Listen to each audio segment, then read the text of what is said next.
All right. I want to preach to you now. So we've been looking through the book of John. I'm going to pick up in the middle of chapter 18. I'm appreciative to Bobby. He preached last week. Did a great job. I'm going to pick up in the middle of chapter 18 in just a second.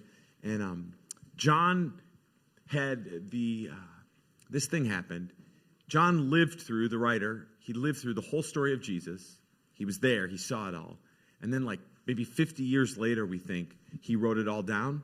And that's what's keeping us, the thing that we're reading right now, is something that he wrote down 50 years after it happened. So he had the time to reflect on what did he want to say and how did he want to say it and what were the things that are most important that happened.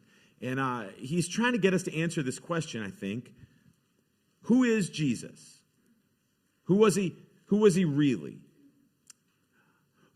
And why does it matter for me? So that has two parts to it, I think. Who is Jesus is a question that a lot of people answer as a single decision at some point in their life. Maybe this happened to you, like you were at a church service and you walked forward. You were at a camp meeting and you raised your hand. You prayed a prayer with somebody. It was your mom after a vacation Bible school. But there was this moment, and John, I think, teaches this, and I think the Bible teaches it. There's a moment where there's people in the room. I can remember I had the opportunity to be part of that moment with them, where you cross over from death to life, from not believing to believing, and that happens in an instant. Who can remember, for them, a time when that happened? And that's really a good part, and especially if you're immature, you think oh my gosh, this is going to change everything. And it does, except for that the nasty stuff that's inside of us has a way of rearing its head and kind of coming back too. And so there's this other part that you realize as you mature and grow, that it's not just this single decision, it is also this daily decision. Just like trying to do the best I can with the body God gave me, or trying to love the people that God has put in my life. There's the moment where I choose, and there's the everyday waking up and saying, I'm going to do it again today part. And I think both of those are in what I want to talk about today. I want to talk to you today about Pontius Pilate. He's the Roman leader who delivers Jesus over to be crucified, and I don't think he really actually wanted to do it. So I'm starting here in John 18 and 28, where it says this. Then they led Jesus from the house of Caiaphas, so he was the religious leader, over to the governor's headquarters. And it was early morning. So we know this thing of figuring out what are we going to do with Jesus lasted all night, right? So by now it's early morning. And it says that the religious leaders, they didn't themselves enter into the governor's headquarters so that they would not be defiled but could eat the Passover. That tells you everything that you need to know about people that are trusting in religion. Is on one hand, they didn't want to go inside the governor's house because they wanted to still be allowed to eat the meal with their friends. On the other hand, the reason they were there is they were trying to kill the Son of God that the whole party was about to begin with. So often religion ends up being adventures in missing the point, following rules and losing sight of the whole thing, right? So it says the Pilate then went outside. So he's like, fine, you can't come inside, I'll come outside. Okay. He says, what accusation do you bring against this man? Speaking of Jesus. And they answered, which this is always a good tip. I've learned this in parenting. If someone responds to a question with something that isn't actually an answer, you usually have a tip of who should be the person who's wrong. They answered, he says, what charges do you have against this man? And their answer is, well, no, if this man weren't doing evil, we would not have delivered him over to you. It's not an answer. So Pilate said back to them, okay, take him yourselves and judge him by your own law. So he's saying, this isn't a Roman thing, right? So Rome was the people that were politically in charge of Israel. He's saying, not a political thing, this is a religious thing. You guys deal with this your own way. And the Jews said to him, it is not lawful for us to put anyone to death. Do you see the little sleight of hand there? So he's saying, why don't you guys go judge what is right and wrong? They show that they've already decided what the verdict is supposed to be. And they say, we can do, as if in our religious kind of purview, we have things that we can do, but we're not allowed to punish anybody by death, so we need you to come and handle this. That's what they're saying. They're saying, we've already decided that he needs to die. We're not allowed to kill him, so we need you to kill him. This whole message is about Pilate's answer to who is Jesus. And I think his first answer is, not my thing. His, seems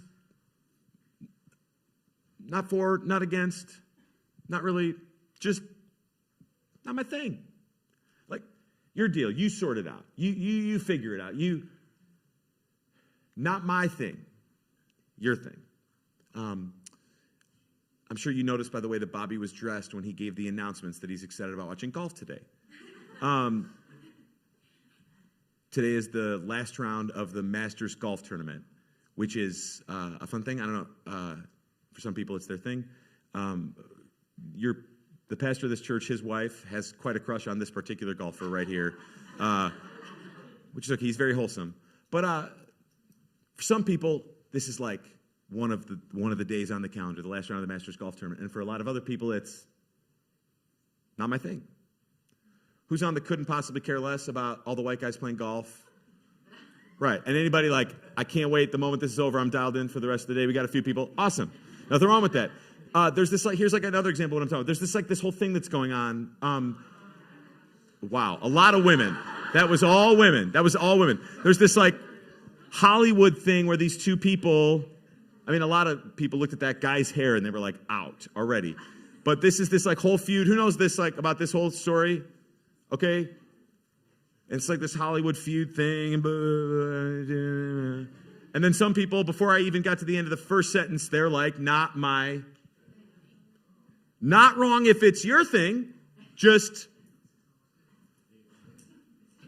All right, now I'll go. Here's one. I have, never seen any of the superhero movies. The Marvel, what's the other one? DC. Yeah, no, I got Jesus as my superhero. No, I just kidding. No, no.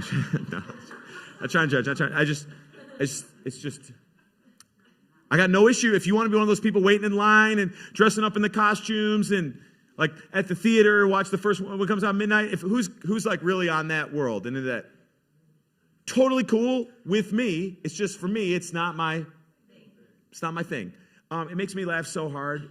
Most of the people in this church had never heard this word that I'm about to put on the screen in their whole life before about 2 weeks ago.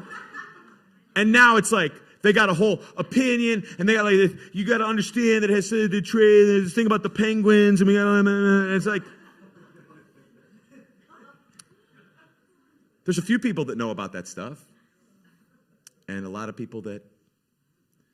But man, if you get talking to somebody who they've been waiting their whole life because they've been studying this since college, they cannot wait to just bend your ear about it. But for most people, they're I don't know, I just want things to be cheaper at the store.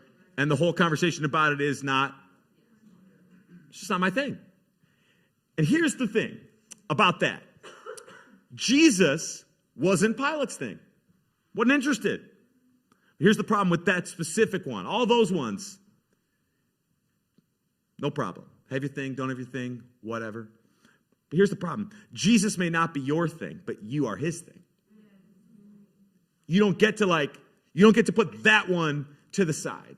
And what a lot of people are trying to do is a lot of people are trying to kind of sit in the middle chair.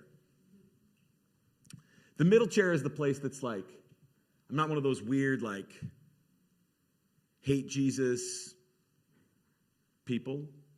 And I'm not one of those into it people. I'm here because, I don't know. That was hilarious. There was a girl who was here at the party yesterday because she heard one of my sons was here and she had a crush on him. And I don't think she I'm not going to say who it was, Graham. It was just they didn't. But the point was, I don't think that it wasn't about the eggs or she just kind of had one thing in her mind that she was focused on. But for some people, they're not in the hyper pro chair and they're not in the don't care at all chair. They're trying to live in this middle space, and this is not actually a space that leads. This chair is the same as this chair. Neither one of these chairs can lead to eternal life. So Jesus may not be your thing, but you are his thing. The breath that is in your lungs right there. As you breathe in and out, he put there. He is holding the universe together by the word of his power, the scripture says. So this is not one of the things that you get to choose to just be like, meh, about. The next verse says, this was to fulfill the word that Jesus had spoken to show by what kind of death he was going to die. This is, if you just get your head on it, blows your mind, that even when Jesus was allowing himself to be unfairly crucified and died, was still in enough control that he was saying the words and orchestrating the situations that would allow all the things that had been written down 2,000 years ago about him to make sure they were all true. So it says then that Pilate enters the headquarters and and he calls to Jesus and says to him, so Pilate's outside, now he's back inside. He calls out to Pilate and says, Pilate calls out to Jesus and says to him, are you the king of the Jews? This is a leading question because if Jesus is calling himself a king, he's taking the place of Caesar, and that's treason, so now we could have a reason to kill him. And Jesus answers, so are you saying this like your own accord, or did other people tell this to you about me? And Pilate answered, am I a Jew? She's like, so condescending, right? Like, do I care about any of this? Your own nation, it's your guys' deal. Your own nation and your chief priest delivered you over to me. What have you done? Like, question is like, why all the fuss? What's the deal? What's happening here? And Jesus answered, my kingdom is not of this world, which is a way of saying I'm a king, but not in the way that you can understand a king, right? If my kingdom were of this world, my servants would have been fighting that I might not be delivered over to the Jews. It's like if this was like a political fight, we would have fought. But he says, but no, but my kingdom is not of this world. Then Pilate says to him, so you are a king? And Jesus answered, you say that I'm a king. For this purpose I was born, and for this purpose I have come into the world, to bear witness to the truth. Everyone who is of the truth listens to my voice. And Pilate says to him, what is truth? What's happening? Pilate hears the term truth, and Jesus says, I came into the world to bear witness to the truth. Everyone who is of the truth listens to my voice. When Pilate, as an educated Roman, hears this, he hears a philosopher. He views that as harmless, but not ultimately very important or useful. We know the difference, right? The Greeks, they came first. And the Greeks wrote poetry and philosophy that exists to this day. And the Romans came after and took over for the Greeks, and they said, cool, with your words and stuff, we're going to build roads that allow us to contain and keep our hold on control of the entire world. And so the Romans, like Pilate was a Roman, did not view the philosophy or the stoic thinking of the Greeks as ultimately very useful. When Pilate says, what is truth? He's saying to the question, who is Jesus? He's saying, not useful to me. This is taking the same idea, but taking it a little further. It's okay that it's useful to you. It's just not useful to me. It's like if someone, you know when people try to start telling you about their diet? And they like really want you to know like about the way that they're eating and it's changed their life. And when I hear when I hear someone get into that whole spiel and it starts with like so I stopped eating meat, I'm just like, not useful to me. Like, okay, right? Like, you do you. But it's not useful. Tracking? It's not useful to me. Pilate is looking for an answer that is going to give him some level of insight into what's happening. And I think Pilate is living in a spot where a lot of people are living, which is you're talking about all this religious stuff, and I'm just trying to get through this week. I'm just trying to get these bills paid and these kids fed and these problems dealt with and these situations sorted. And sometimes the spiritual stuff can start to feel like it's a little bit extraneous or separate or unuseful to the stuff I'm actually like dealing with. So like, man, it's cool that you guys say he's a waymaker, but I'm looking at a brick wall. So just like, how is it? I can't be interested in it unless it's actually useful to me. Here's the problem, though. Our sinfulness makes us think that our daily problems are bigger problems than our sinfulness. So the thing that's broken in me makes me think that the price of eggs, or that my travel schedule, or I got to figure out how to help my mom. She really needs to move into a place. She's not totally safe by herself anymore. Or my sinfulness makes me think that the stuff that's right in front of me is the real stuff. And the spiritual stuff is like the fanciful stuff for people with the privilege of having enough time to think about it. But what is actually true is that dealing with the reality that there is no way to heaven other than through God it's like this. Do you remember when you were in high school? Some of you that's now, but for some of us. Do you remember when you were in high school and it seemed like the whole world, all that there ever could be, would be, or is, was like those years in that room, in those rooms with those people? Do you remember that? Where like you couldn't, it just felt like this is like my whole world. And at the time, it feels like the most important thing in the world is making that team, being in that club, getting those grades, getting that boyfriend, whatever. And then you get out of it and you're standing over here with a little bit of perspective. And it was all kind of short and kind of pretty stupid, right? Can I get a witness? And if you want to get really bummed out, go to some youth sporting events and watch people who are trying to make up for whatever they felt about those years by what their kids are going to accomplish in these years.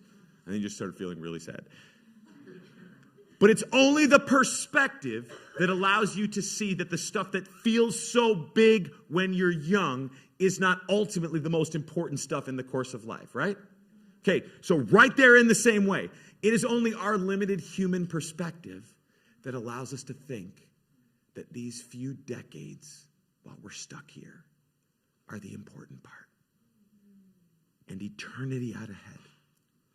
10,000 years times 10,000 years times 10,000 years times 10,000 years times 10,000 years. Do you think that when we're praising God in glory, not that we believe he is a way maker, but that we have seen that he has been a way maker, we're really going to be that worried about how we were going to pay those student loans or deal with the price of those eggs? It's not that stuff isn't real. It is real. It just isn't the most important thing. It's our sinfulness that makes us think the stuff right now is the stuff that is the only stuff, the stuff that really matters. After he'd said this, back to the text, Pilate went back outside to the Jews. That's the way this text is. He's inside, he's outside. And he says to them, I find no guilt in him. Pilate's like, I've conducted an investigation. No problem with this guy, Jesus. But you have a custom that I should release one man for you at the Passover. So do you want me to release to you the King of the Jews? And they cried out again. The crowd seems to be building now. Not this man, but Barabbas. Now Barabbas was a robber.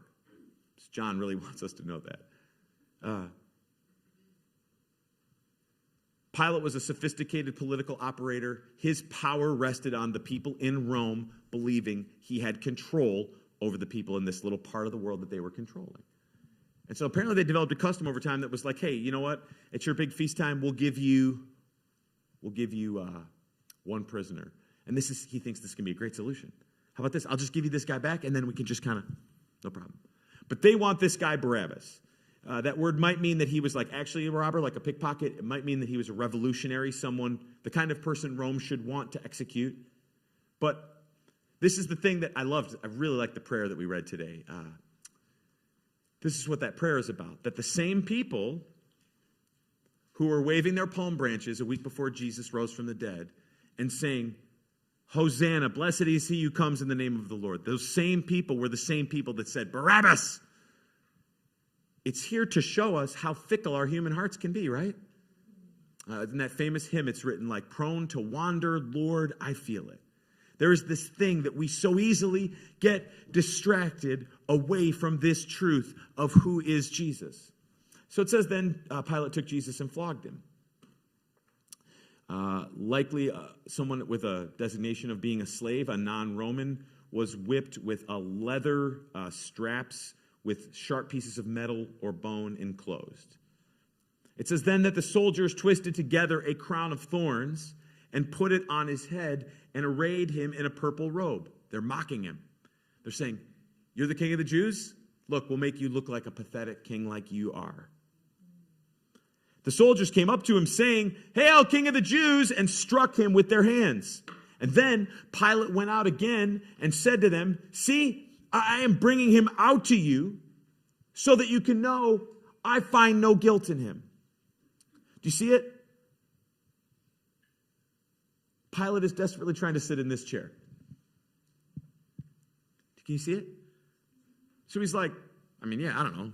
Who cares? He's not one of these people.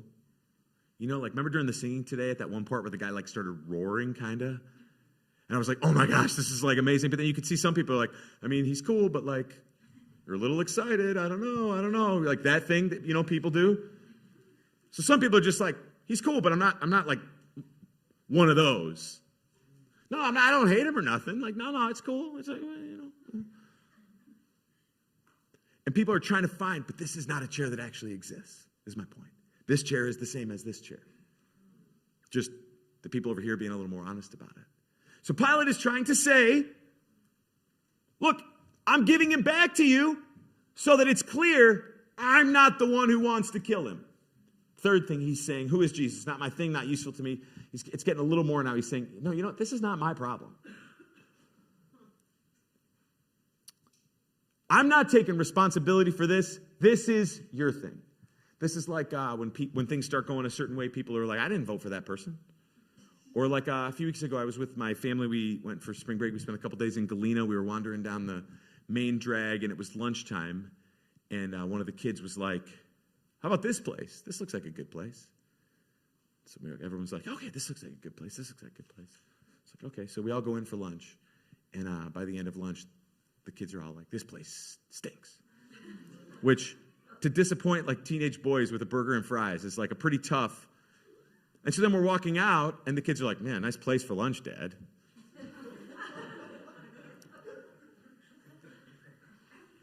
Right? It's this thing. It's like, people love to stand close to a winner.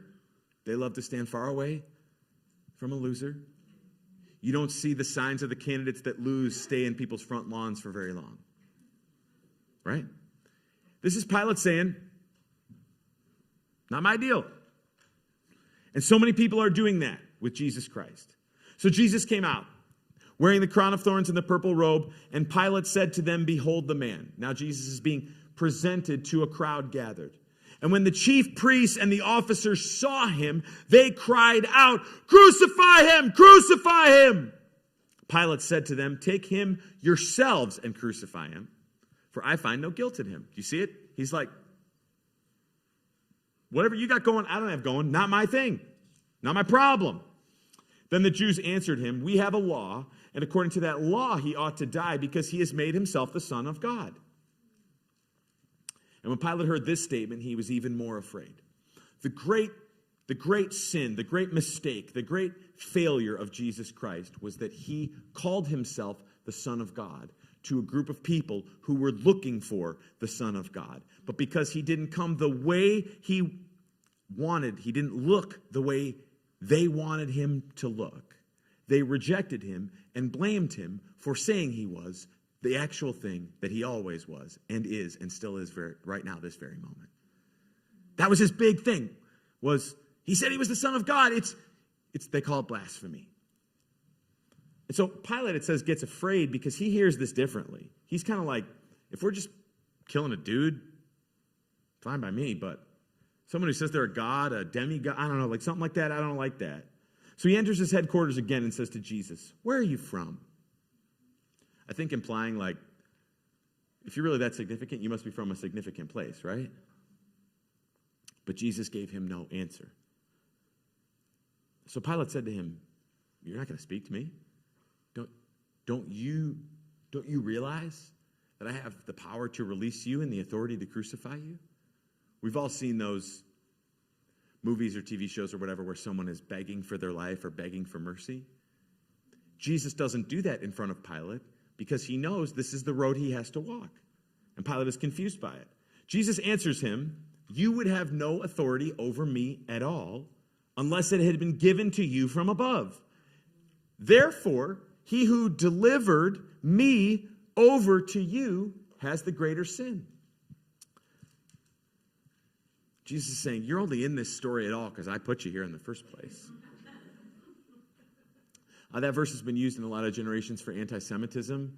Jesus doesn't mean the nation or the race of the people who delivered me over to you has the greater sin. He means those specific people who should have known better and didn't are the ones with the greater sin. So it says, from then on, Pilate sought to release him. But the Jews cried out, if you release this man, you're not Caesar's friend. Everyone who makes himself a king opposes Caesar. You see it, they're playing to his fear. The only bad thing that can happen to a ruler is that they lose their power because they think that someone off higher on the food chain is mad at them or doesn't think they can handle it. So they start saying, if you don't kill this guy, Caesar's not going to like this. They're implying that there's going to be a riot. So it says the next verse that when Pilate heard these words, he brought Jesus out and sat down on the judgment seat at a place called the Stone Pavement, in an Aramaic Gabbatha. Might have looked something like this. And he's out in public now, I think, is the idea, so that no one can say something happened different than what happened. Now, it was the day of the preparation of the Passover. It was about the 6th hour. He said to the Jews, behold your king. And they cried out, away with him, crucify him. And Pilate said to them, shall I crucify your king? And the chief priests answered, we have no king but Caesar.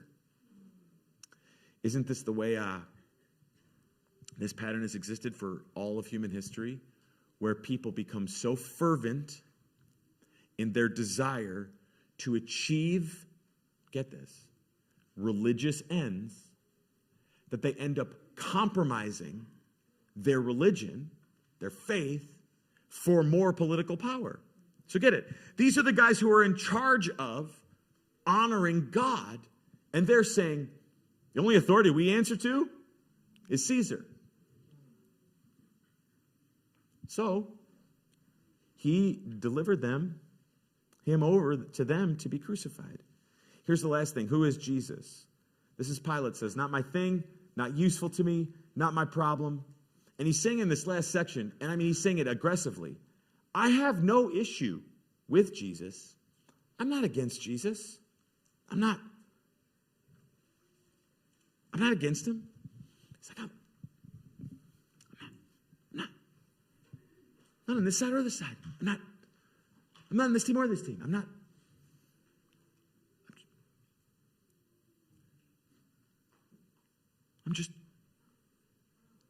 And it's like fascinating to think that one of these hinges in human history, that someone who had nothing against Jesus was ultimately humanly responsible for the killing of Jesus. Isn't that crazy to think?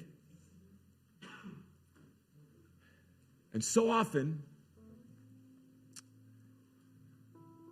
when you see something bad happen, it's not because of the evil people, it's because of the passive people who should have known better, stepped up and done something and didn't do something. And Pilate was the guy who should have said, this person's not supposed to be killed.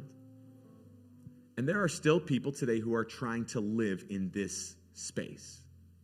They're trying to live in this space of saying, I believe in God, but I think there's more. There's got to be more than one way, right? Like, what about those other people? If they, what about? There's people who are like, I believe in Jesus. It's just like I got this other stuff I'm trying to figure out. I believe in Jesus, but I'm also pursuing after these other goals or things. And the problem with this is a lot of problems, but one of them is this doesn't actually even like really totally make sense. Because you can't really take a position of neutrality or passivity or subtle indifference against Jesus because his own words about himself don't allow it, right? John 14:6 is the key verse in this whole section of John that we've been studying, where Jesus says, I am the way and the truth and the life. Singular. One way, one truth, one life. And no one can come to the Father except through me. He is saying there is one way to God after you die, and it is through me. So that is a position that can't really have a neutrality, right? I've heard it this way a long time, and I think there's some truth to it. So when Jesus says this, there, I believe, are only three things that can be as long as Jesus. We didn't. They weren't higher as long as Jesus. We didn't. They weren't higher, or he's the.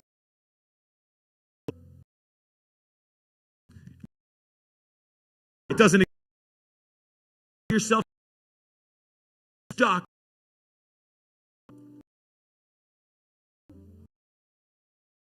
I want to save your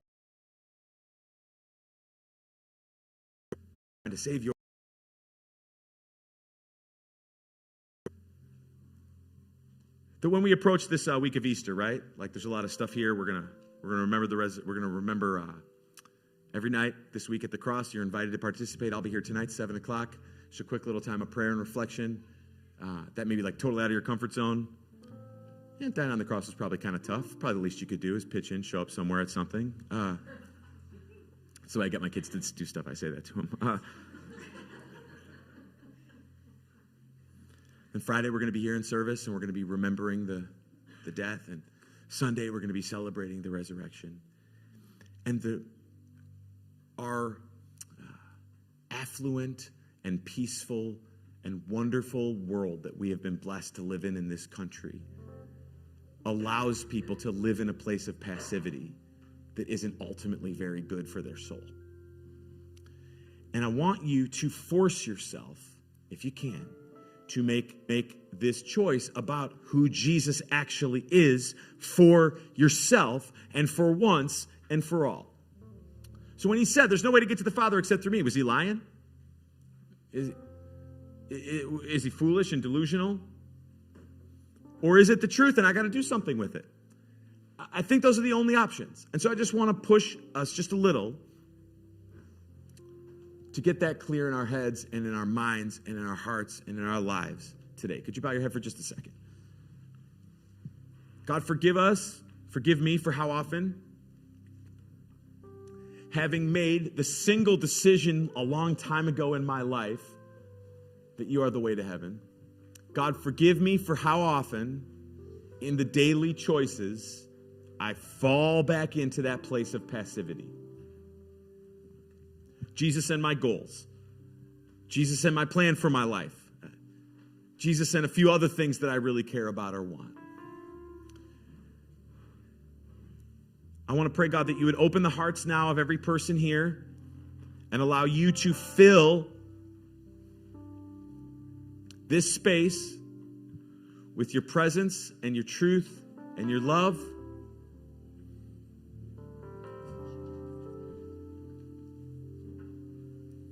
I will make room for you. Can you just offer that to God as a prayer for this week, for this moment? Do whatever you want to. I'm just opening myself to you, God. Do whatever you want to. And I will make room as your glory fills this place. 'Cause you alone deserve our praise. You're the